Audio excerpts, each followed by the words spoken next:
Whenever we read about the miraculous deeds that God did for those heroes of the faith in Hebrews chapter 11, we may forget the fact that some of those heroes were not delivered according to God's will.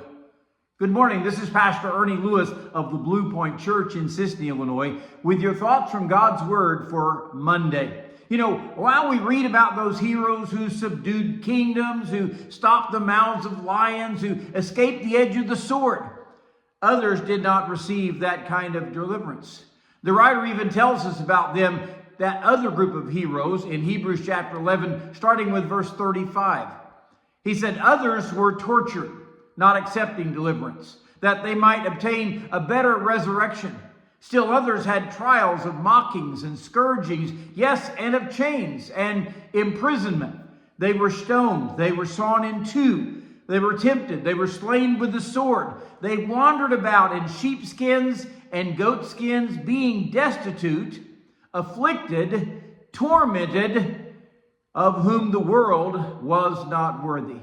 They wandered in deserts and mountains and in dens and caves of the earth. And all these, having obtained a good testimony through faith, did not receive the promise. God having provided something better for us, that they should not be made perfect apart from us. Not everyone who suffers persecution for God is delivered through some miraculous work of God, but God is still with those people nonetheless. Even in the New Testament times, James was beheaded as the leader of the New Testament church.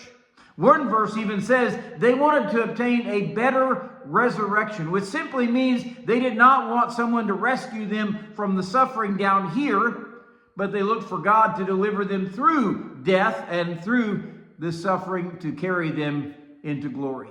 He said many were stoned, as Stephen was in Acts chapter 7. They were scourged, they were imprisoned, even sawn in two. These faithful followers are described as wandering about in sheepskins and goatskins. They may have been left to live in deserts and mountains and even caves of the earth, yet they were faithful servants of God, whose faith is what sustained them. You know, when Elijah claimed he was the only prophet left, God told him, listen, I have 7,000 who have not bowed their knees to Baal. But of course, they are living in hiding right now. The verses say they all obtained a good report through faith, which means that God knew their condition. He knew their faithfulness and to all the things that they were trusting in him despite these persecutions. When he says they did not receive the promise, he's not saying they missed out on anything, but they are awaiting the culmination of their faith when Christ returns to the earth one day, victorious to gather all of his saints together. You know, it may be that God chooses not to deliver us from persecution in the days of this world.